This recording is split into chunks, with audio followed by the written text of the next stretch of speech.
오늘 계신 하나님의 말씀은 아모스서 7장 10절에서 17절의 말씀입니다. 아모스서 7장 10절부터 17절까지 교독하십니다. 때에 베델의 제사장 아마시아가 이스라엘 왕 여로보암에게 보내어 이르되 이스라엘 족속 중에 아모스가 왕을 모반하나니 그 모든 말을 이 땅에 견딜 수 없나이다.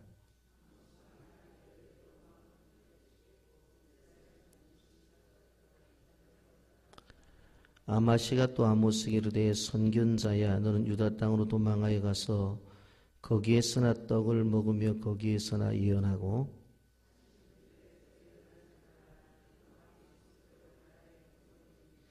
아모스가 아마시아에게 대답하여 이르되 나는 선지자가 아니며 선지자의 아들도 아니라 나는 목자여 뽕나무를 재배하는 자로서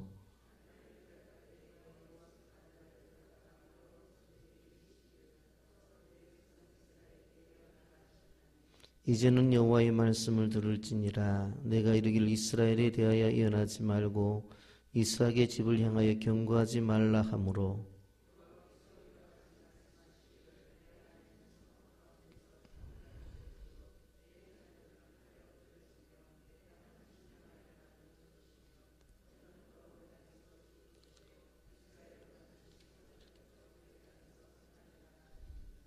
아멘.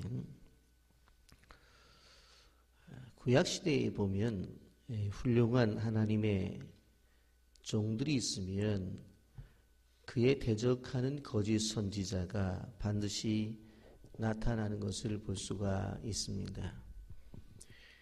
엘리야가 활동을 할 때에도 바알 선지자 450명과 아세라 선지자 400명, 도합 850명이 대적을 했습니다.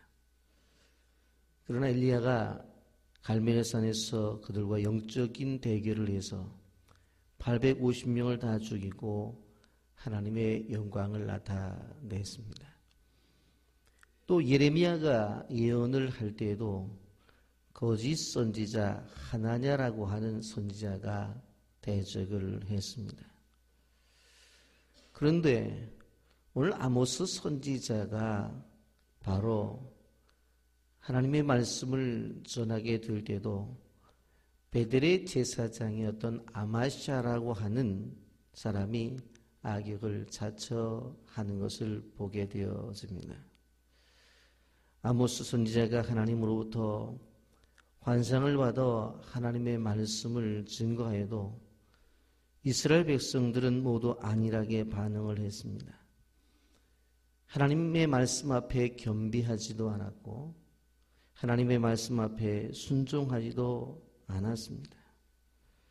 뿐만 아니라 이스라엘 지도자들 동일한 태도로 반응을 했습니다.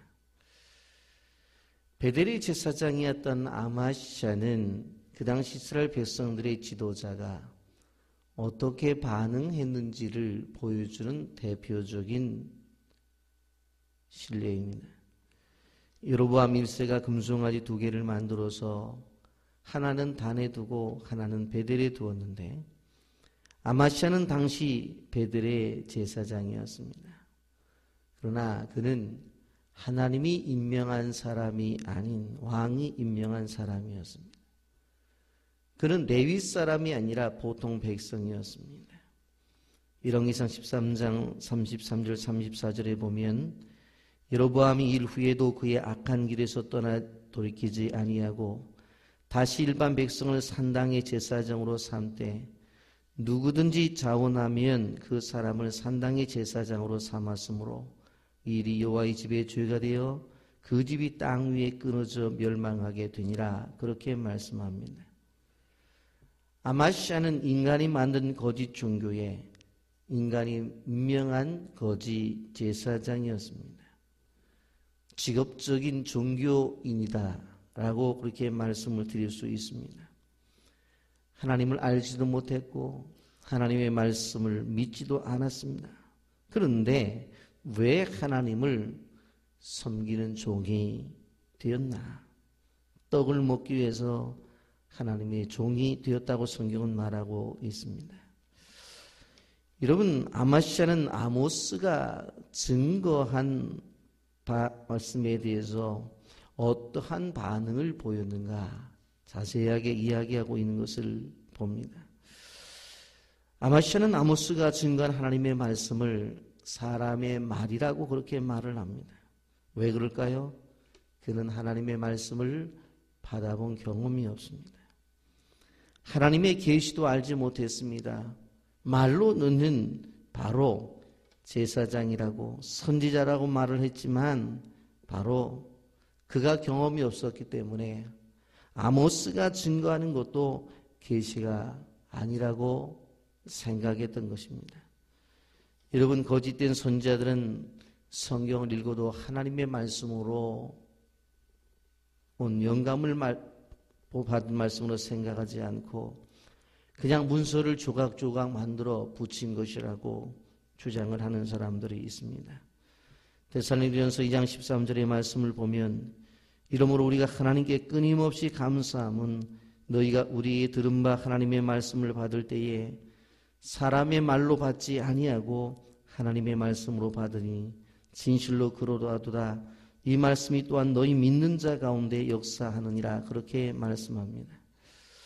성경을 하나님께 기원을 둔 하나님의 말씀으로 받아들여야지만 그 능력을 경험할 수가 있는 것입니다. 여러분, 제가 말씀을 전하더라도 목사님 생각이 그렇대, 그렇게 하는 것이 아니라 하나님의 말씀으로 받게 되어질 때에 그 말씀이 축복으로 열매를 맺는다라고 하는 것을 기억하시기를 바랍니다. 또 한 가지, 아마시아는 하나님의 말씀을 유익한 말씀으로 받아들이지 않고 위험하고 파괴적인 말씀으로 받아들였습니다. 10절에 보면 때에 베델의 제사장 아마시아가 이스라엘 왕 여로보암에게 보내어 이르되 이스라엘 족속 중에 아모스가 왕을 모반하나니 그 모든 말을 이 땅이 견딜 수 없나이다 라고 말을 합니다. 성경을 하나님의 말씀으로 믿지 않는 사람들은 하나님의 말씀으로 예수님의 믿지 않는 사람들을 협박한다고 그렇게 이야기를 합니다. 하나님의 말씀을 전한다고 하는 사람들이 있지도 않는 지옥을 만들어서 협박하고 돈을 뜯어낸다고 그렇게 말을 하는 사람들도 있습니다. 성경은 한국 사람들을 위협하고 파괴하는 글이라고 그렇게 말을 합니다. 아마시아도 아모스가 바로 이렇게 위험한 일을 하는 사람이라고 말을 했습니다.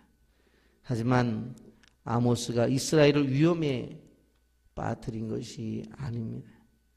이스라엘 백성이 죄와 우상을 숭배하는 그들이 바로 위험에 빠져 있는 것을, 현실을 그대로 이야기하는 것입니다. 목사가 사람을 지옥에 보내는 것이 아니라 하나님을 믿지 않고 예수 그리스도를 믿지 아니하면 결국은 심판을 받고 영원한 지옥에 떨어질 수밖에 없다는 사실을 이야기하고 있는 것뿐입니다. 교회 안에서도 하나님의 말씀이 전해질 때에 순수하게 하나님의 말씀으로 받으면 되는데 그렇게 받지 아니하고 자기를 위해서 이야기한다고 하는 분들도 계십니다. 여러분, 하나님의 말씀을 그대로 하나님의 말씀으로 받아야 그것이 유익이 되어지고 그 삶 속에서 말씀이 이루는 기적을 경험할 수 있다라고 하는 것을 꼭 기억하셔야 됩니다. 아마시아는 하나님의 말씀을 정치적, 현세적, 일시적인 안목으로 평가했습니다. 그래서 이 하나님의 말씀을 정치적으로 유익이 있는지, 이 하나님의 말씀이 경제적으로 유익이 있는가를 생각하면서 판단을 했습니다. 여러분, 하나님의 말씀이라고 하는 것은 그런 것을 떠나서 가장 중요한 것이 진리성입니다. 이것은 거짓이 아닌 진리라고 하는 것입니다. 그리고 또 한 가지는 영원성입니다. 이 말씀은 지금 이 시대에게만 주는 것이 아니라 주님 나라 갈 때까지, 하나님 나라 갈 때까지 영원토록 우리에게 주어진 이 땅 위에 주신 하나님의 말씀이라고 하는 것입니다. 그래서 이 하나님의 말씀은 진리이고 영원하다고 하는 것들이 우리에게 믿어져야 그 말씀이 임하는 사람들에게 그 말씀을 통한 기적을 경험할 수 있다라고 하는 것입니다.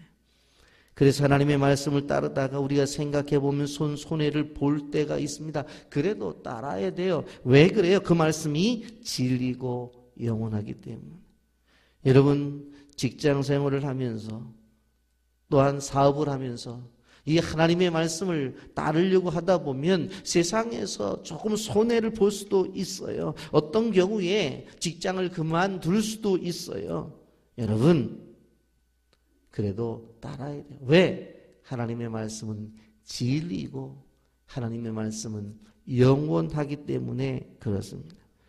그래서 뭐라고 말해요? 오늘 성경은 아모스에게 이 땅에서 예언하지 말라는 거예요. 너희 고향 땅으로 돌아가라는 거예요. 그곳에 가서 현세적이고 일시적인 메시지를 전하라고 하는 거예요. 그렇기 때문에 우리가 알아야 될 것은 바로 이 아마시아가 아모스에게 이야기하는 것은 진리가 아니라 바로 변하는 현세적인 것을 전하고 바로 영원한 것이 아니라 지금 유익된 것만 전하라고 요구하고 있다고 하는 것을 우리는 기억해야 되는 것입니다. 아마시아는 아모스가 증거한 말씀을 오해하죠. 여기 7절에 보면 이삭의 산당들을 황폐하며 이스라엘의 성도들이 파괴될 것이라. 내가 일어나 칼로 여호와의 집을 치리라 하시니라. 아마시아는 뭐라고 말해요? 저 아모스 선지자가 바로 여로보암의 집을 치리라고 했는 말을 전하니까 칼로 여호와의 집을 치리라고 했으니 여로보암을 죽이라고 한다고 그렇게 이야기를 하는 것을 보게 됩니다. 사실 본문의 내용은 그것이 아닙니다. 이스라엘 백성들이 잘못하기에 정치적인 심판과 종교적인 심판을 이야기하고 있는 것입니다. 하나님의 말씀을 사람의 말로 듣게 되어질 때 오해가 옵니다. 왜곡합니다. 그래서 하나님의 말씀이 자신에게 유익을 주는 것이 아니라 바로 위험한 것이라고 말을 합니다. 우리가 기억해야 되는 것은 우리에게 다가오는 하나님의 말씀을 어떻게 대하느냐 하는 것입니다. 하나님의 말씀을 어떻게 대하느냐가 바로 인간의 영혼을 구원하는 아주 중요한 바로 것이라고 하는 것을 우리는 기억해야 됩니다. 여러분, 이렇게 하는 것에 대해서 아마시아에 대해서 아모스의 반응이 도대체 어떤가? 저째 보면 아마시아는 아모스가 선지자가 된 동기를 이해하지 못했습니다. 아모스가 직업이 없어서 먹고 살려고 선지자가 됐다고 생각한 것입니다. 12절 13절에 보면 아마시아가 또 아모스에게 이르되 선견자여 너는 유다 땅으로 도망하여 가서 거기에서나 떡을 먹으며 거기에서나 예언하고 다시는 베델에서 예언하지 말라. 이는 왕의 성소요 나라의 궁궐입니다. 그렇게 말을 합니다. 아마시아는 베델을 자신이 밥 먹고 사는 구역으로 생각했어요. 그런데 그 베델에 와서 아모스가 예언을 하니까 남의 밥그릇 빼앗으려고 하지 말고 네 고향으로 가서 거기 유대 땅에 가서 그곳에 가서 예언하고 떡을 먹으라고 한 것입니다. 아마시아는 자신이 바로 일하는 동기가 돈과 떡을 먹기 위한 것이었기 때문에 아모스도 그런 줄 알았어요. 그래서 이곳에서 떡을 먹으려고 예언하지 말고 바로 고향으로 가서 예언하고 떡을 먹으라고 그렇게 말을 해요. 여러분, 아마시아는 아모스가 받은 사명을 이해하지 못했습니다. 아모스가 받은 사명은 뭐예요? 부당국 이스라엘에 가서 복음을 전하라는 것이었어요. 하나님의 종은 가고 싶은 곳에 가는 것이 아니에요. 하고 싶다고 해서 말을 하는 게 아니에요. 여러분, 요나라고 하는 선지자 아수르의 수노 니누에에 가기를 싫어했습니다. 그래서 그는 자기의 원하는 대로 다시스로 가는 배를 탑니다. 그러나 가다가 풍랑을 만납니다. 여러분, 우리가 알아야 되는 것이 뭐예요? 결국 그 풍랑을 인해서 큰 물고기 뱃속으로 들어가게 되어지고 결국 물고기 뱃속에 나와서 어디로 가요? 느느웨로 가는 것을 보게 되어집니다. 결국 요나가 싫어도 니느웨로 가게 되어지는 거예요. 여러분, 결국 하나님이 원하시는 곳에 가는 것, 그것이 하나님의 종들의 모습입니다. 내가 도시에 있고 싶다고 해서 도심에 오는 것이 아니에요. 내가 시골에 가고 싶다고 해서 가는 것이 아니라고 하는 것입니다. 도시 목회를 하는 사람에게는 그에 맞는 능력과 은사를 주시고, 시골 목회를 하는 분들에게는 거기에 맞는 능력과 은사를 주시는 것입니다. 아모스는 하나님으로부터 받은 사명이 뭐예요? 자기 고향 떠나서 바로 북방 이스라엘에 가서 복음을 전하라고 하는 것이었어요. 그런데 그것을 이해하지 못하는 것입니다. 여러분, 그러면서 13절 하반절에 보면 성소의 타락이 있었습니다. 이는 왕의 성소요 나라의 궁궐입니다. 베델이 왕의 성소라고 말을 했어요. 나라의 궁궐이기 때문에 베델에서는 왕이 죽는다니, 나라가 망한다니 그런 이야기를 해서는 안 된다고 하는 것이에요. 베델이 왕의 성소의 나라의 궁궐이라고 하는 것은 바로 베델이라는 장소에 그들이 송아지 우상을 만들어 놓았는데, 그것은 다른 것이 아니라 왕과 나라의 안위와 번영을 위해서 기도하는 것이 되어져야 된다라고 하는 것입니다. 그러니까 바로 그 성소가, 그 교회가 하나님을 위한 것이 아니라 왕을 위한 것이 되었다라고 하는 것입니다. 여러분, 성소가 이렇게 권력자들을 위한 것이 되어버렸으니 바로 하나님은 그 성소를 파괴하려고 한 것입니다. 여러분, 우리는 기억해야 됩니다. 여러분, 아마시아에 대한 반응이 나타나죠. 여러분, 분명히 뭐라고 말을 해요? 자신은 선지자로 일하게 된 동기가 어떤 것이냐를 분명히 이야기합니다. 14절, 아모스가 아마시아에게 대답하여 이르되 나는 선지자가 아니며 선지자의 아들도 아니라 나는 뽕나무요 목자요 뽕나무를 재배하는 자로서라고 그렇게 말해요. 과거에는 목자요 뽕나무를 배양하는 자였는데 지금은 선지자가 되었다라는 것입니다. 무슨 얘기입니까? 나는 충분히 과거에 목자로서 뽕나무를 재배하는 사람으로서 먹을 것이 있었다고 하는 것이에요. 직업이 없어서 선지자가 된 것이 아니다라는 겁니다. 둘째, 내가 베델에 가서 하나님의 말씀을 증거할 때 그것이 권위를 갖는 것, 내게 소명을 주셔서 그렇다는 것입니다. 아모스는 뭐라고 말해요? 자신이 선지자의 아들이 아니라고 말을 해요. 그 말은 무슨 얘기인가 하면 바로 자연적으로 선지자의 아들이기 때문에 내가 선지자가 된 것이 아니라 나는 부르심을 받은 존재로서 선지자가 되었다라고 이야기하는 것입니다. 요즘 말로 말하면 목사의 아들이기 때문에 목사가 된 것이 아니라, 부모님은 잘 믿지도 않는데 하나님이 나를 부르셨다는 거예요. 부모님은 신앙생활을 해도 그런 열정이 없는데 나를 부르셨다는 거예요. 그 부르심에 대한 확신을 이야기하고 있는 것입니다. 또한 여기서 보면 아모스는 자신의 사명은 하나님의 말씀을 그대로 전하는 것이라는 것입니다. 16절 상반절에 뭐라고 말합니까? 이제 너는 여호와의 말씀을 들을지니라. 이제 너는 여호와의 말씀을 들을지니라. 얼마나 권위 있는 말씀인지 우리는 기억해야 되는 것입니다. 그래서 그 말씀대로 전하고 그 말씀대로 증거해야 되는 것, 이것이 아모스가 가지고 있는 사명에 대한 순종이었습니다. 그래서 그는 이렇게 전합니다. 17절, 여호와께서 이와 같이 말씀하시기를 내 아내는 성읍 가운데서 창녀가 될 것이요 내 자녀들은 칼에 엎드러지며 내 땅은 측량하여 나누어질 것이며 너는 더러운 땅에서 죽을 것이요 이스라엘은 반드시 사로잡혀 그의 땅에서 떠나리라 하셨느니라. 여기에 보면 개인적인 파멸을 이야기합니다. 가정적인 파멸을 이야기합니다. 사업적인 파멸을 이야기하고 국가적인 파멸을 이야기합니다. 이것을 이야기하는 것은 바로 아마시아처럼 바로 입맛에 맞는 메시지를 전하는 것이 아니라 하나님이 주신 메시지를 전했다라고 하는 것입니다. 우리는 본문에서 아모스의 길을 봅니다. 그리고 또한 아마시아의 길을 봅니다. 누가 우리가 따라야 될 사람인지, 절대적으로 이 세대를 살아가면서 아마시아의 길로 가지 아니하고 아모스의 길로 가는 주의 종들이 되기를 예수님의 이름으로 축복합니다. 아멘. 거룩하신 하나님 아버지 은혜와 사랑을 감사합니다. 동시대에 두 종류의